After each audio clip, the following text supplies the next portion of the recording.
The Grand Hall of the Galactic Council had never seemed so vast and chilling. Ambassador Sarah Chen stood motionless at the center of the accusation platform, her brown eyes fixed on the assembly of 347 species that composed the galaxy's most powerful deliberative body. Above her, the holographic ceiling displayed the stars in real time, a constant reminder that their decisions shaped the destiny of trillions of beings. Beside her, Counselor Marcus Okoye held a data pad with trembling fingers. The evidence contained within was irrefutable. Satellite images showed the exact moment when 3 Jakari Empire battlecruisers emerged from hyperspace and opened fire on the colonial vessel New Hope. 15,600 souls. Farmers, engineers, teachers, children, vaporized in 42 seconds of concentrated plasma bombardment. The voice of the Supreme Chancellor echoed through the hall, its 3 throats producing harmonics that the universal translators converted into cold, mechanical words. After extensive deliberation, this council determines that the incident involving the human colonial vessel, New Hope, constitutes a legitimate defensive response by the Jakari Empire to an unauthorized territorial incursion. The reparations requested by the human delegation are denied. The silence that followed was absolute. Sarah Chen did not blink. She did not breathe harder. She did not allow a single muscle in her face to betray the storm raging within her chest. She had served as a diplomat for 23 years. She had mediated conflicts between species that had hated each other for millennia. She had saved entire systems from mutual annihilation with carefully chosen words. And now those same words were worthless. Marcus leaned slightly toward her, his voice a rough whisper. "Sarah, we need to appeal. We can request a review from the tribunal of—" "No." The word came out as soft as a blade through silk. Sarah turned to him, and Marcus involuntarily recoiled. There was something in her eyes he had never seen before, something ancient and unforgiving. She touched her wrist communicator, activating the direct diplomatic channel with Earth. "Ambassador Chen, to Central Command. Transmit protocol silence. Authorization, Alpha Zulu 94 Tango." Marcus felt the blood drain from his face. "Sarah, you can't be serious. Protocol silence is exactly what they deserve." She switched off the communicator and returned her attention to the Supreme Chancellor. When she spoke again, her voice was perfectly calm, almost gentle. "This council has determined that 15,600 human lives are worth less than political convenience." "Very well. Humanity accepts this verdict." The Chancellor inclined its massive head, clearly relieved. "We are satisfied with your rational acceptance of this difficult decision. Galactic stability." Sarah walked toward the exit without waiting for the end of the speech. Marcus followed her, as did the other 17 members of the human delegation. Their footsteps echoed on the synthetic marble floor, perfectly synchronized. None looked back. In the outer corridors, species from all corners of the galaxy watched the human procession with a mixture of curiosity and discomfort. Humans had always been the most vocal in the council, the first to propose mediation, to offer humanitarian aid, to defend the weak. Seeing them so silent was unsettling. A blue-skinned Krell diplomat tried to approach Sarah. "Ambassador Chen, I deeply regret the outcome. My delegation voted in your favor, but—" Sarah walked past her as if she were invisible. Back at the human embassy, an elegant structure of glass and steel orbiting the neutral planet where the council met, Sarah summoned all ambassadors, counselors, and assistants to the main conference room. There were 143 people in total, representing every sector of human diplomacy in the galaxy. When everyone was gathered, Sarah activated the privacy field. A faint hum filled the air as counter-espionage systems blocked any attempt at interception. I have just authorized protocol silence. Within 72 hours, all human embassies in neutral and alien territory will be evacuated.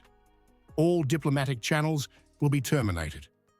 All mutual defense treaties and trade agreements will be considered null and void. The room erupted in murmurs.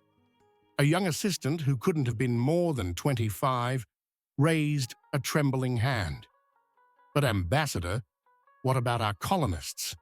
We have 37 frontier worlds that depend on interstellar trade to survive. Sarah smiled, but there was no warmth in that smile. They will be evacuated too. Every human outside the security perimeter will be brought back to human-controlled space. You have 48 hours to pack. Take only the essentials.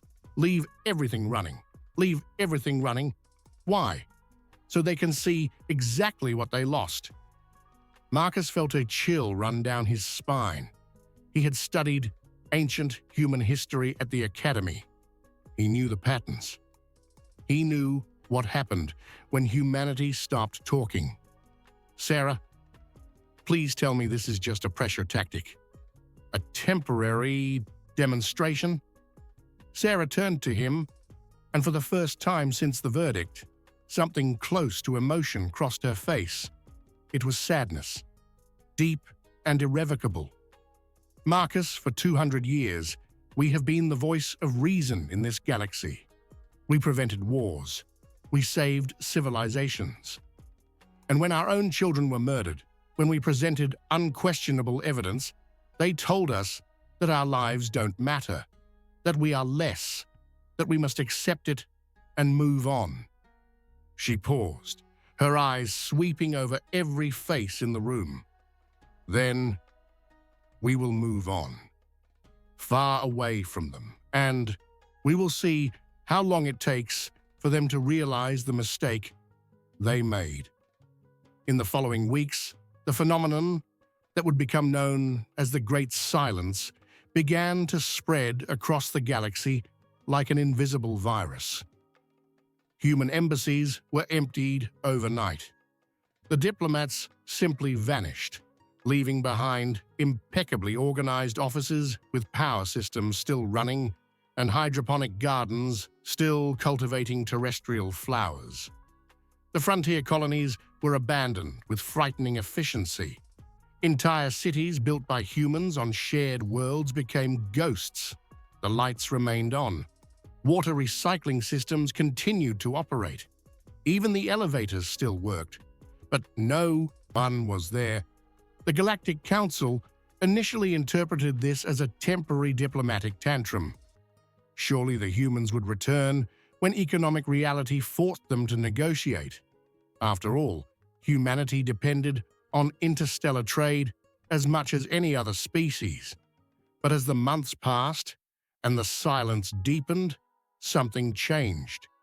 The species that had grown accustomed to human mediators in their disputes suddenly found themselves with no one to prevent small disagreements from escalating into armed conflicts. Trade systems that relied on impartial human negotiators began to collapse under the weight of mutual distrust. And then the rumors started. Velash scholar named Kira Shell was the first to notice the pattern. She was studying historical records when she noticed something disturbing. Before joining the Galactic Council, humans had submitted detailed reports of their own history as part of the integration process. These files were publicly available, but no one had really read them carefully. Kira Shell read, and she was terrified. The Galactic Council's Central Library was a marvel of engineering. Floating in the vacuum between two moons of a gas giant, the structure of living crystal stored the compiled history of thousands of civilizations over 100,000 years. Every species that joined the Council was required to deposit their complete historical records, an archive of their journey from the earliest beginnings to the stars. Kira Shell had spent the last 3 cycles immersed in the human archives, and each discovery left her more uneasy. Her 2 pairs of eyes scanned holographic screens floating around her workstation, displaying wars, genocides, empires that rose and fell in flames.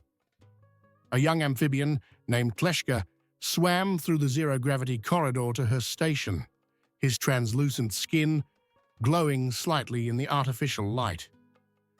Professor Kira Shell, you have been here for 62 consecutive hours. The monitoring system suggests you rest.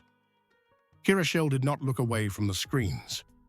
Kleshka, do you know how many global wars most species had before developing space travel?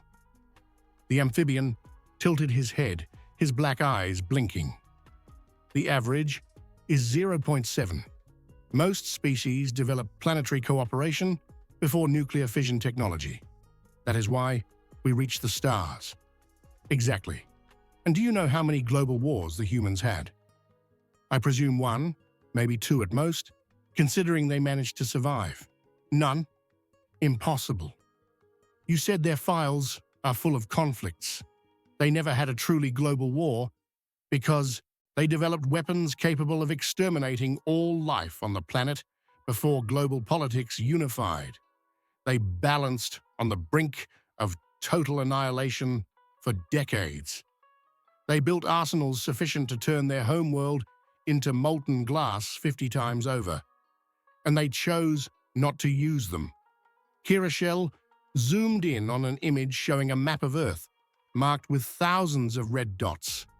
Each dot represented a nuclear missile silo during what the humans called the Cold War.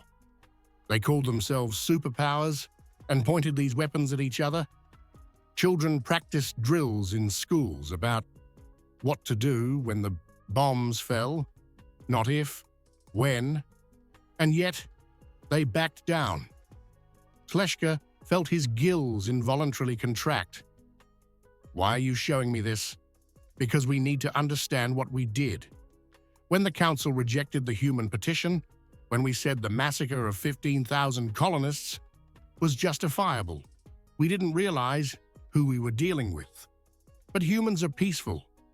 They spent 200 years mediating conflicts, building bridges between hostile species. They saved my own civilization from a civil war.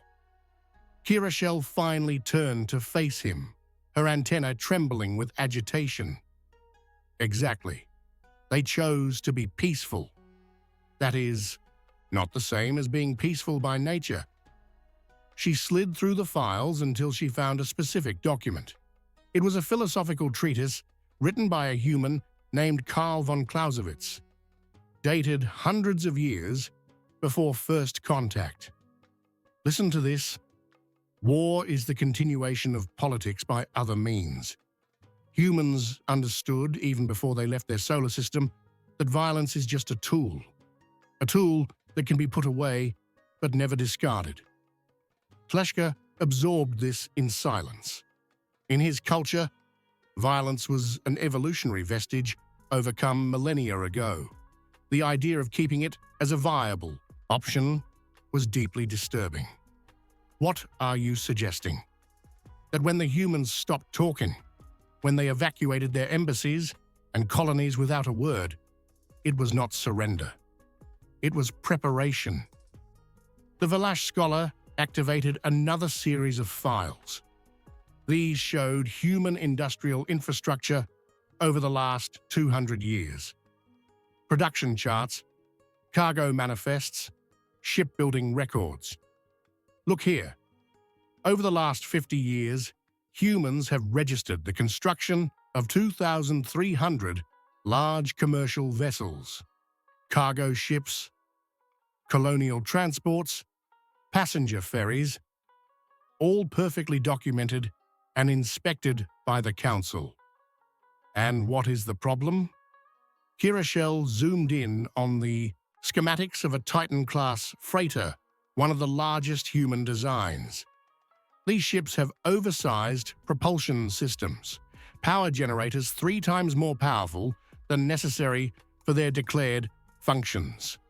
Hulls reinforced with alloys normally only used in military vessels, and all critical systems are redundant in ways that make no sense for civil transport. Tleshka swam closer, studying the schematics. You think these commercial ships are convertible? With minimal modifications, any of these ships could be transformed into a battle cruiser, and the humans have thousands of them. The room seemed to grow colder. Tleshka felt his gill membranes contract. We need to inform the Council. And say what? That we discovered humans built their commercial fleet with military-grade components. Technically, they haven't violated any treaty. The Council limits the number of warships, not the quality of civil engineering. But surely this was intentional. They planned this from the beginning. Of course, they planned it. Humans have an expression: hope for the best, but prepare for the worst. They never fully trust anything. It's a survival trait. Kirachel continued navigating the archives, and each new discovery was more disturbing than the last. Humans had built mining stations on heavy metal-rich asteroids, officially for commercial purposes, but all conveniently located near strategic military routes. They had established research facilities in isolated systems, claiming scientific studies, but with inexplicably robust industrial production capabilities.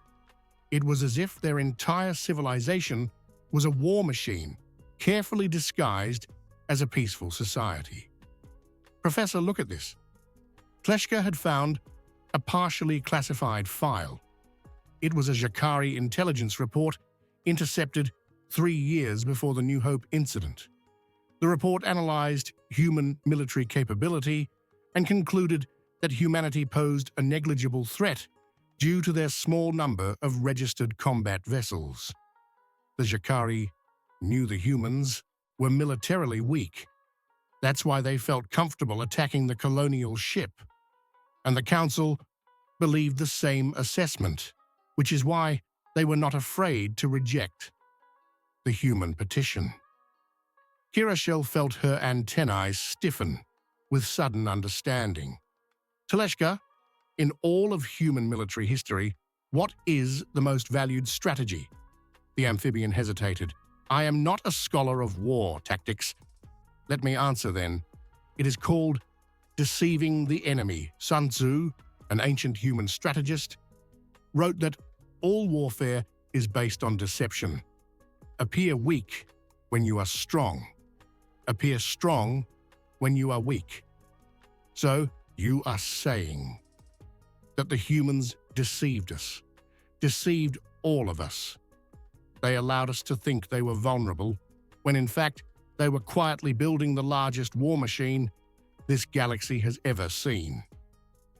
At that moment, an emergency alert echoed through the library. Kirachel activated her communication interface, and the worried face of a Krell assistant appeared on the hologram. Professor Kirachel, the Council has called an emergency session. The humans, they issued a transmission.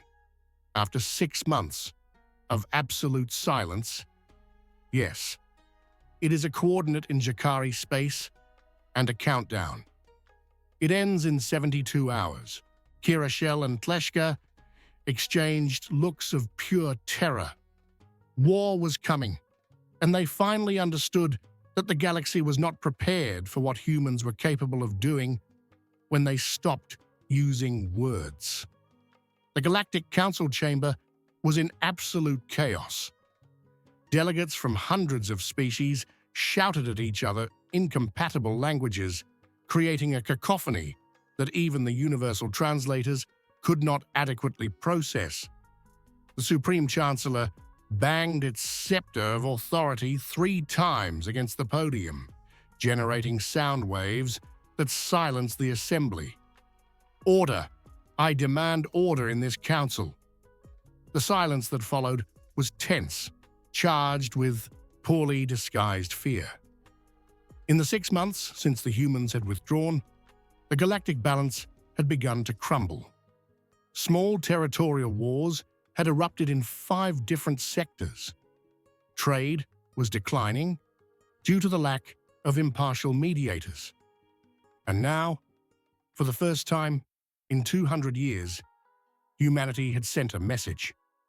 The hologram in the center of the room replayed the human transmission for the 10th time.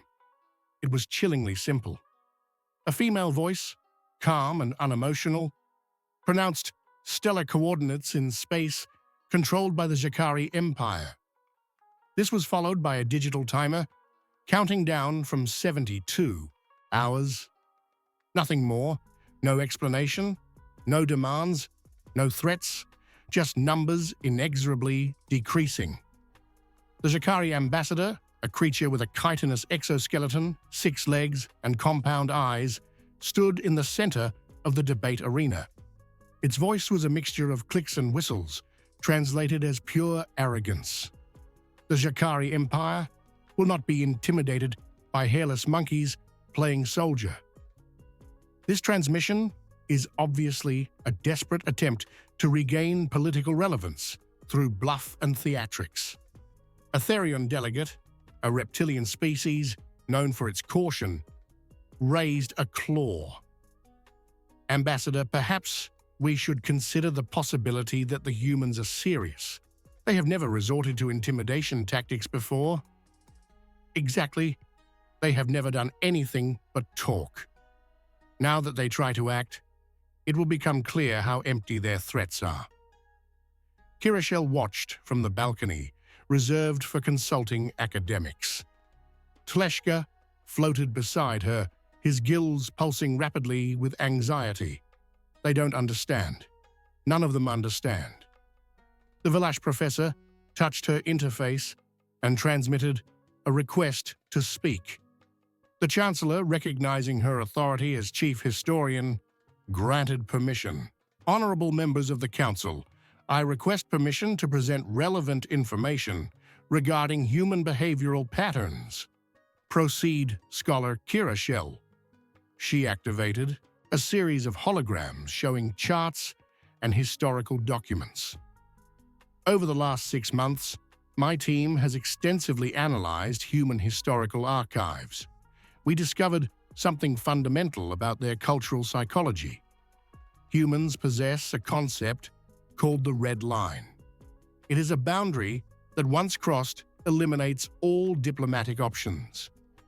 She zoomed in on an image showing documents from the human Cold War. In their own history, when an agreement was violated severely enough, the human response followed a consistent pattern. First, absolute silence while they prepare. Second, a single, unequivocal warning. Third, decisive action without further negotiation. The Jakari ambassador emitted a sound that the translators interpreted as scornful laughter. Academic, with all due respect, studying ancient manuscripts does not replace real military intelligence. The Empire possesses the largest combat fleet in this galaxy, 3,500 first-line warships. The humans have, according to our most recent records, 280 military vessels. The math is simple. Kirashel felt her antennae trembling with frustration. "Ambassador, what if those records are incorrect? Then our intelligence services which have monitored human shipbuilding for 2 centuries, are incompetent. A possibility I completely reject. Pleshka could not restrain himself. What about the commercial ships? Our study indicates that human civil infrastructure is suspiciously robust. The Jakari turned its compound eyes toward the amphibian. Commercial ships? You suggest that cargo transports pose a military threat? Perhaps we should fear their passenger ferries too. The room erupted in nervous laughter. Kirachel closed her 4 eyes with resignation. They were not going to listen. Pride and arrogance had completely blinded them. The Supreme Chancellor regained control of the session. This council votes for the following resolution.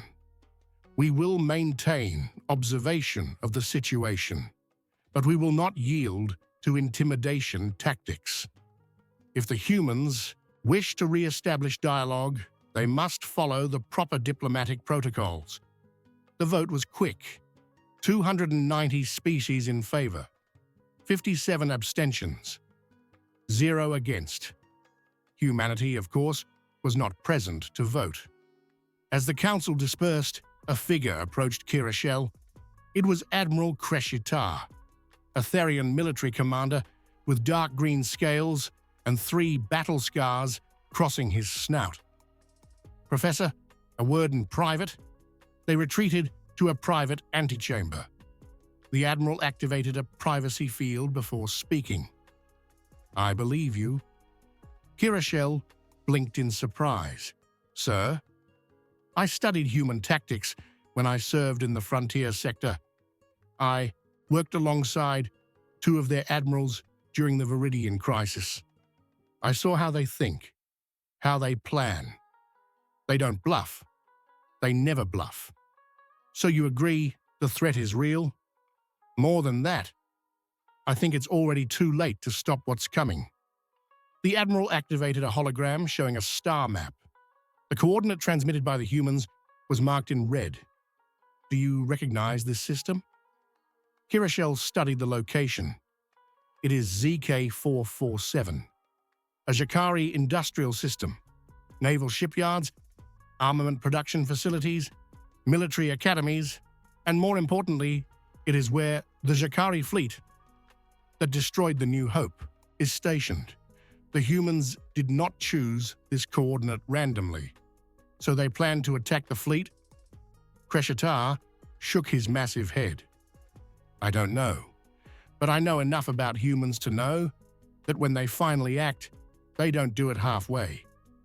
The countdown continued.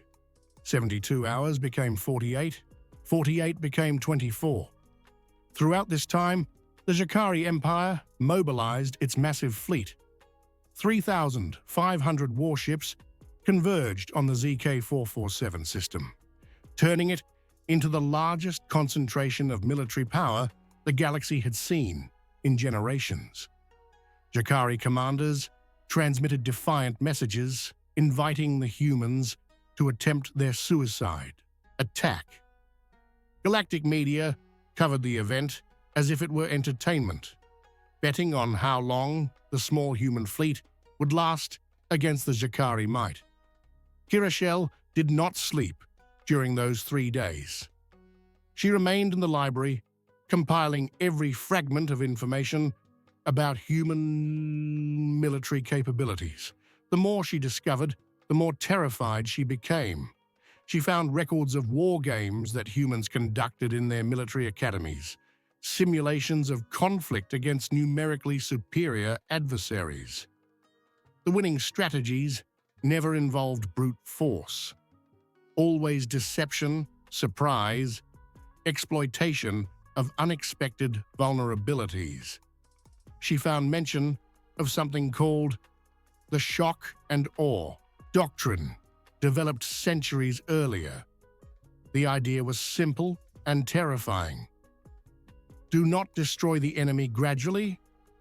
Break their will to fight with a demonstration of capability so overwhelming that resistance becomes psychologically impossible.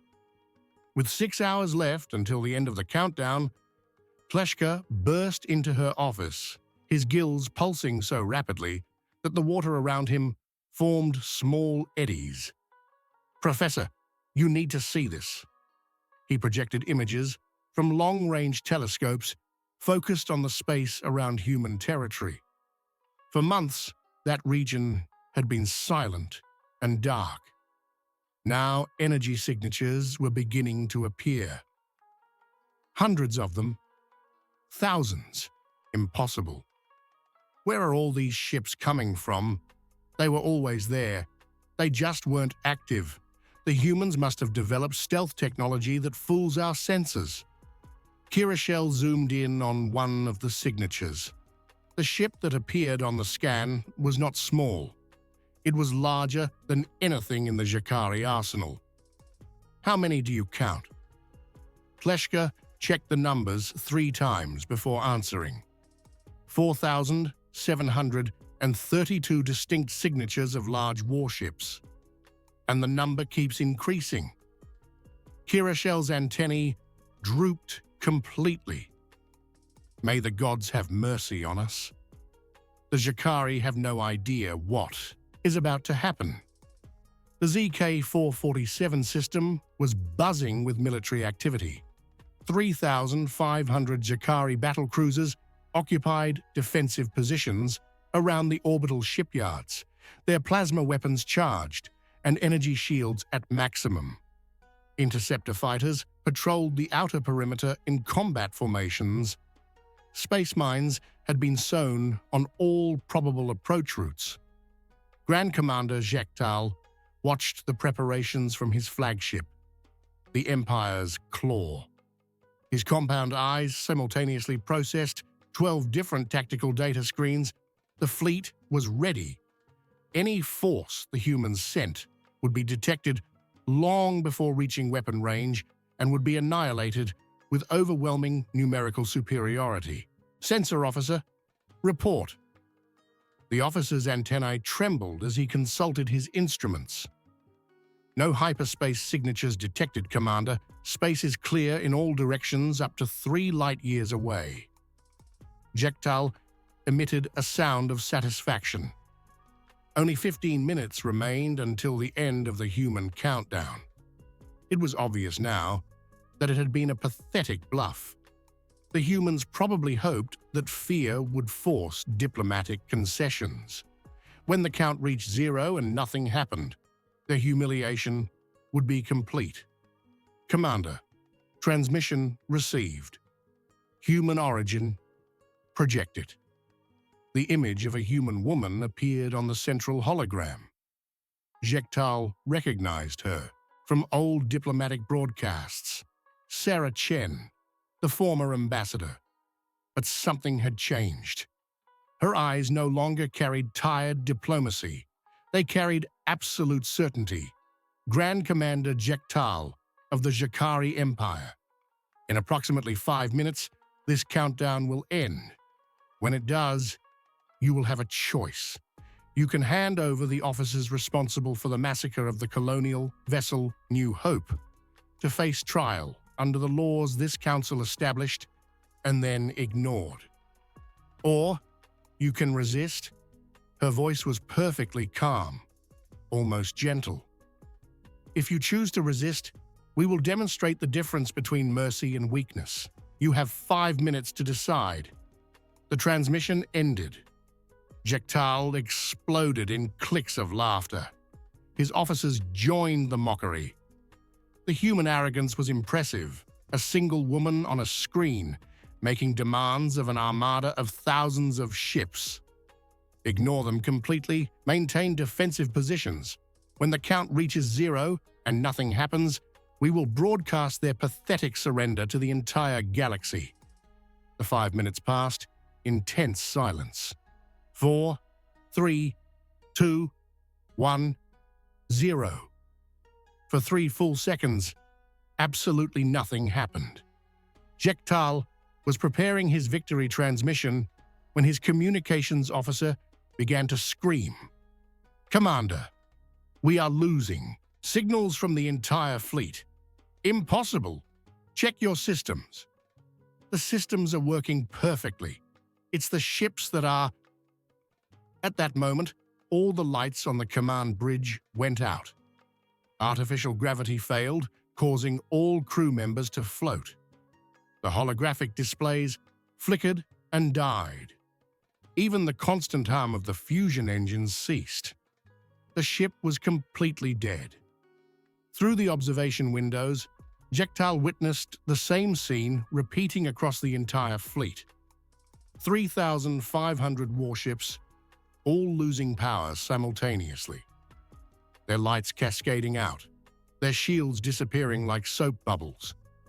In a matter of minutes, the largest concentration of military force in the galaxy had become inert pieces of metal floating in the vacuum. The bridge's emergency system finally activated, powered by primitive chemical energy cells that apparently had not been affected by whatever the humans had done. Partial gravity returned. A single communications console flickered back to life, and then they appeared. They did not emerge from hyperspace. There were no flashes of Cherenkov radiation or dimensional displacement shockwaves. They were simply suddenly there as if they had been invisible the entire time. And perhaps they had. Thousands of human ships materialized around the entire Jakari fleet. They were not in attack formations. They were in containment positions, each human ship positioned to cover multiple Jakari targets. It was as if the entire battle had already been decided before it even began. The human ships were not elegant, like alien designs. They were functional, angular, covered with sensor panels and weapon batteries that were now all pointed at unarmed and defenseless targets. Sarah Chen appeared again on the single working communications console. Grand Commander, your fleet is now completely disarmed.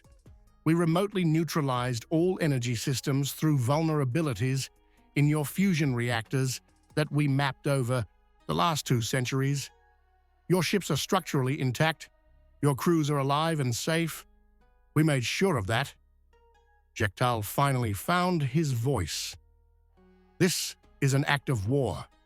No, Commander. War implies conflict between comparable forces. What just happened was an educational demonstration. You believed you understood the balance of power in this galaxy. You were wrong. But her voice softened slightly. We do not wish to massacre your crews. We do not seek indiscriminate revenge. We only want justice. The officers who ordered the attack on the New Hope, the commanders who fired the weapons, the High Command that authorized the operation. Those people will face trial. Never. The Jakari Empire will never bow to... The transmission was interrupted by an explosion that shook the entire ship. Jektal was thrown against the bridge wall. When he recovered, he saw through the windows that one of the human ships had fired a single kinetic projectile that pierced a Jakari cruiser, side to side, going through the hull like paper. The destroyed ship began to spin uncontrollably, leaking atmosphere and debris. Sarah Chen spoke again, her voice still calm, but with an underlying thread of steel. That ship was empty. We remotely evacuated its crew before firing. It was a demonstration. We can deactivate your systems, we can evacuate your crews against your will, and we can destroy your ships whenever we want. We did all the hard work before you even knew we were here. She paused, letting the reality of the situation sink in. You have 6 hours to begin transferring the war criminals into our custody. If there is resistance, we will no longer destroy ships. Instead, we will begin teleporting your crews to prisoner camps, where they will await processing. Your ships will be towed for quarantine. Your empire will be left without a fleet. But there was still arrogance in Jektal. He activated his personal communicator. All commanders, ignore the human threats. Maintain positions. Our reserve forces will arrive in... They won't arrive, Commander. Sarah Chen activated a holographic projection showing Jakari space. Red circles marked 10 different systems. Every major military installation of the Jakari Empire is now surrounded by human forces. Your training academies, your construction shipyards, your command stations, all under our control without a single shot fired. You never realized how many of our ships were hidden in territory you believed to be exclusively yours. She zoomed in on an image showing the Jakari capital. Human ships floated in high orbit, silent and menacing. Your homeworld is safe. We have not touched civilians. We have not bombed cities. We have not invaded your personal space. But you might have realized that we have the capability to do all of that if we chose to. The only reason your empire still exists is because we choose to let it exist. Jektal felt something he had never experienced in his entire military career. Pure, primal fear. How? How did you hide? All this from us? Sarah Chen smiled, but there was no joy in that smile, because you made the mistake that all arrogant empires make. You assumed that silence meant weakness, that peace meant inability. For 200 years, we were your mediators, your diplomats, your friends, and all that time, we watched, we learned, we prepared. She leaned closer to the camera. You saw what we wanted you to see. Now see what we truly are. At the Galactic Council, chaos was total. Emergency transmissions arrived from all corners of Jakari space. Contradictory reports about human fleets appearing out of nowhere, weapon systems being remotely deactivated, silent sieges of military installations. It was impossible to distinguish fact from panic. The Supreme Chancellor tried to maintain some semblance of order, but even its three throats trembled with uncertainty. Jakari Ambassador, confirm the status of your main fleet. There was no response. The Jakari seat was empty. The ambassador had disappeared hours ago, likely trying to coordinate some kind of military response. Kirashel watched from the upper balconies, Kleshka floating beside her in silent shock. The Valash professor felt no satisfaction in having been right, only an overwhelming weight of responsibility. They could have prevented this if the council had listened, if they had paid attention to the signs. Professor, she turned to find Admiral Kreshitar, his dark green scales looking paler than usual. I just received communication from Terran Defense Command. The humans are requesting neutral observers to witness the processing of the Jakari war criminals. They are actually going to proceed with trials? Apparently, yes, and they want it to be public. Transparent, according to the very laws the Council established. Kirashel felt something strange. It was almost hope. So they are not seeking conquest, just justice. Justice and a demonstration. They want the entire galaxy to understand that rules matter, that lives matter, that they will no longer tolerate powerful civilizations as getting away with massacres. Meanwhile, in the ZK-447 system, resistance began to form. Not all commanders were willing to accept surrender. Commander Vekresh, responsible for an elite division known as the Red Claws, managed to partially reactivate his ship's systems using emergency power cells. He gathered 12 other commanders who refused the human surrender. Brothers in battle, we are warriors of the Empire.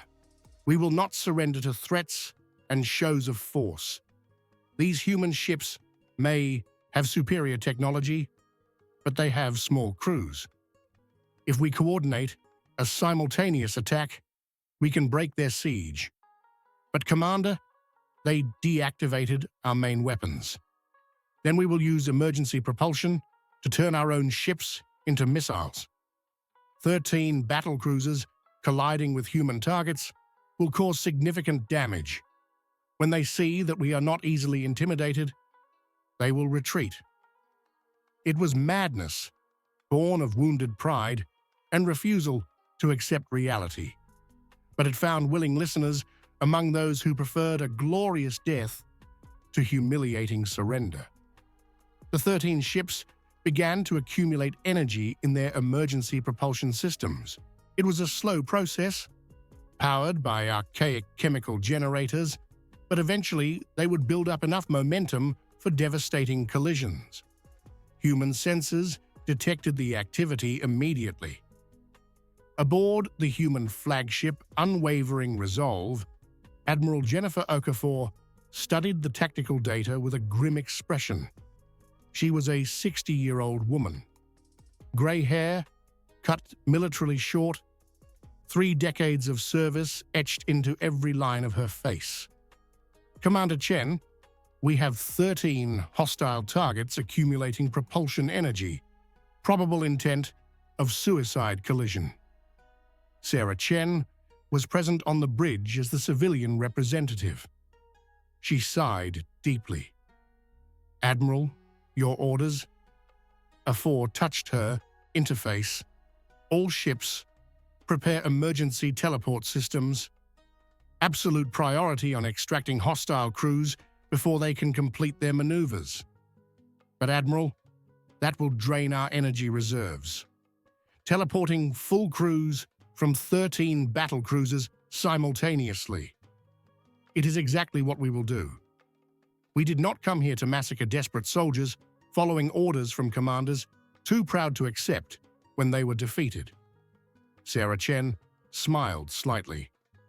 Admiral, you know this will only infuriate them further. Let them be infuriated. Preferable to letting them die. Vekaresh was on his ship's bridge, watching the energy indicators slowly rise. A few more minutes, and they would have enough momentum for the ramming maneuver. He turned to encourage his crew when everyone simply vanished. In a fraction of a second, every crew member was dematerialized and rematerialized in the cargo hold of different human ships.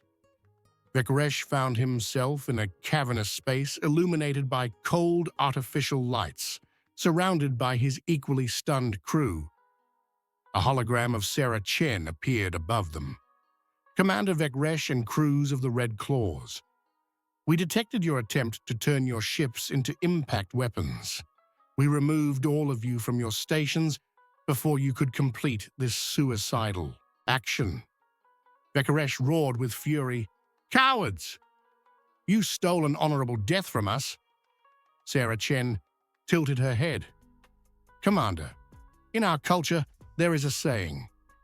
True courage is not in dying for your cause, but in living to face the consequences of your actions. Your crews now have that opportunity. The hologram showed the 13 Jakari ships, now completely empty, drifting out of control. Your ships will be deactivated and towed. Your crews are safe, fed, and will receive medical treatment as necessary. You are not our enemies. You are soldiers following orders. We will not punish you for that.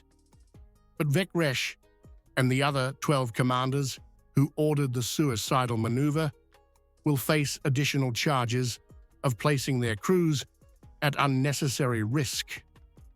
The reality began to penetrate Vekaresh's anger. The humans had not only defeated them, they had saved their lives against their will. It was humiliating in a way no military defeat could be. Sarah Chen continued, her voice growing softer. Commander, I know this is difficult. I know it feels dishonorable. But consider this. Your crews have families, children who will still see them again, spouses who will not have to mourn unnecessary deaths. You thought a glorious death was the only honorable response. We disagree. At the Galactic Council, 6 hours after the start of the human demonstration, official confirmation arrived. The Jakari High Command had agreed to hand over the war criminals, 143 individuals from the Lord Commander who had authorized the attack to the weapon operators who had fired the first shots against the New Hope. But there was a final surprise. The human transmission did not come from Sarah Chen or Admiral Okafor. It came from an older man, hair completely white, wearing a simple civilian uniform. His identification simply read, Justice Coordinator Marcus Webb. I speak on behalf of the families of the 15,600 victims of the New Hope massacre. The accused will face trial, not in human military courts, but under the very laws and procedures that this Galactic Council established for war crimes. He paused, letting that sink in. We will do this according to your rules. The very rules you ignored when you judged our deaths as justifiable. We will demonstrate that justice is not selective, that there cannot be one law for the strong and another for the weak. Kira Shell felt tears welling up in her 4 eyes. They had planned everything, not just the military operation, but the moral response. The humans weren't just demonstrating their power, they were teaching a lesson in principles. Kleshka whispered beside her, Professor, what happens now? Kirashel wiped her tears. Now, young Kleshka, the galaxy learns that humanity was not peaceful because it was weak. It was peaceful because it chose to be. And when that choice was disrespected, when their lives were treated as disposable, they showed us the cost of such arrogance. She looked out at the council hall, where delegates from hundreds of species now grasped the truth. We woke a giant that was gently sleeping. And now we have to live in a galaxy where that giant is very, very awake. 6 months after what became known as the ZK-447 demonstration, the Galactic Council met an extraordinary session. But this time, there was a fundamental difference. The human seats were no longer empty. Sarah Chen returned as Chief Ambassador, but now there was a permanent military delegation by her side. Admiral Okafor and 3 other human commanders occupied advisory chairs, a silent reminder of what lurked in the shadows. The trial of the Jakari war criminals had concluded the previous week. 143 defendants had faced the families of their victims. They had heard testimony from survivors of the sector where the New Hope was destroyed. Witnesses recounted seeing the bright flash through telescopes when 15,000 souls were vaporized. The verdicts were varied. Some low-ranking officers, who proved they were following orders under duress, received suspended sentences and community service. The mid-level commanders who executed the attack were sentenced to 20 years in prison. The High Command that authorized the massacre received life imprisonment. But what shocked? The galaxy was not the sentences, it was the treatment. The convicts were not tortured, they were not publicly executed. They were incarcerated in facilities that met the minimum standards established by the Galactic Council itself for prisoner treatment. They received adequate food, medical care, even access to education and communication with family members. It was justice without cruelty, and that disturbed many species more than any display of military force. The Supreme Chancellor opened the session, his voice carrying a humility that hadn't existed 6 months ago. This assembly acknowledges the return of the human delegation. Ambassador Chen, the Council would like to express its condolences for the lives lost on the New Hope, and to acknowledge that this body's initial response was inadequate. Sarah Chen remained standing, her hands calmly clasped in front of her. Chancellor, we appreciate the sentiment, but belated condolences do not bring back the dead. They do not comfort the children who grew up without parents. They do not fill the empty seats at dinner tables across humanity. The silence in the room was absolute. However, Sarah continued, we are here because we believe this institution can still serve a purpose. It can learn from its mistakes. It can evolve from a club of political convenience into a true system of justice. She activated a hologram showing a document. Humanity proposes the following reforms.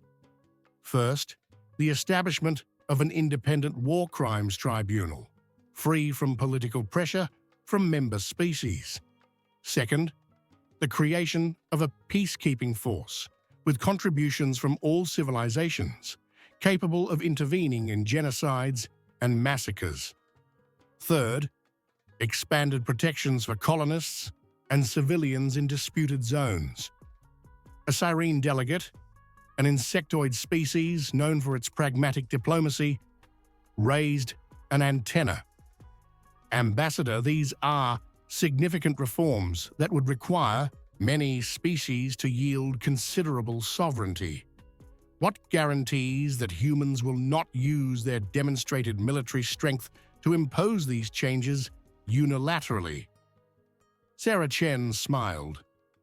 Absolutely nothing, except our word and our 200-year history of mediating conflicts without seeking personal gain. And the fact that if we wanted to impose anything unilaterally, we would have already done it. She gestured toward Admiral Okafor. Our military strength will remain exactly where it is. Vigilant, prepared, but not aggressive unless provoked. We prefer to build this new system through consensus, but we will not return to a situation where political power allows civilizations to get away with massacres. Kirashel watched from the public gallery, Tleshka by her side. In the months since the demonstration, Professor Valash had become one of the most sought-after commentators on human affairs. Her book, Understanding Humanity, Grasping the Balance, was on bestseller lists in 47 civilizations. She whispered to Tleshka, "Watch how she does it. She offers the choice. She invites cooperation, but she makes the consequences of refusal absolutely clear." "But that's blackmail." "No, young one. It is diplomacy backed by demonstrated capability. Before, the Council practiced diplomacy backed by nothing but hope. Now it understands that some guarantees need teeth." The debate continued for hours. Small species, those who had always feared being ignored by the powerful, enthusiastically supported the reforms. The great empires resisted, fearing loss of influence. But gradually, consensus began to form, because everyone knew the unspoken truth. The humans had demonstrated that they possessed not only the capacity to defeat any existing military force, but something more terrifying. They had demonstrated patience, the ability to plan on scales of decades, to hide entire fleets while smiling and mediating disputes.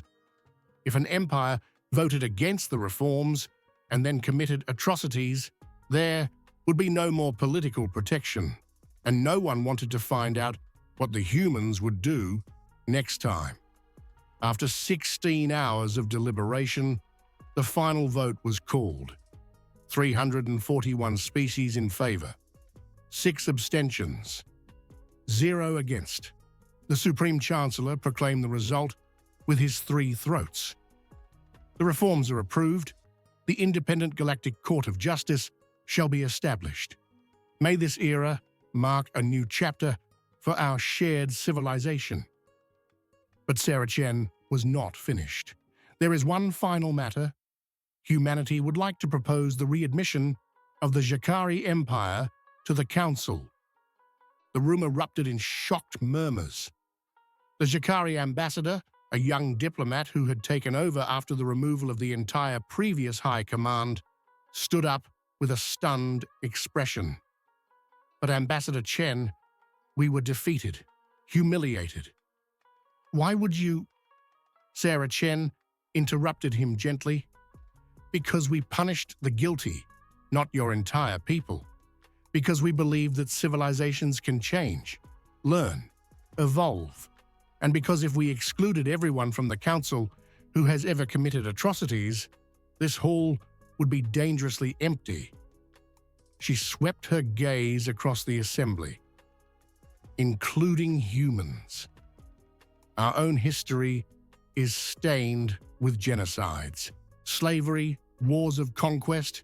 The difference is that we recognize those mistakes and try to be better. The same standard must apply to everyone. The young Jakari ambassador felt his antennae trembling with emotion. Ambassador, on behalf of my people, I accept this offer, and I promise that we will work to honor the trust you incomprehensibly still place in us. 2 years later, Kirashel and Tleshka published their second book, The Great Silence and Its Lessons. The final chapter discussed the new galactic balance. Humanity did not become a conquering empire, Kirashel wrote.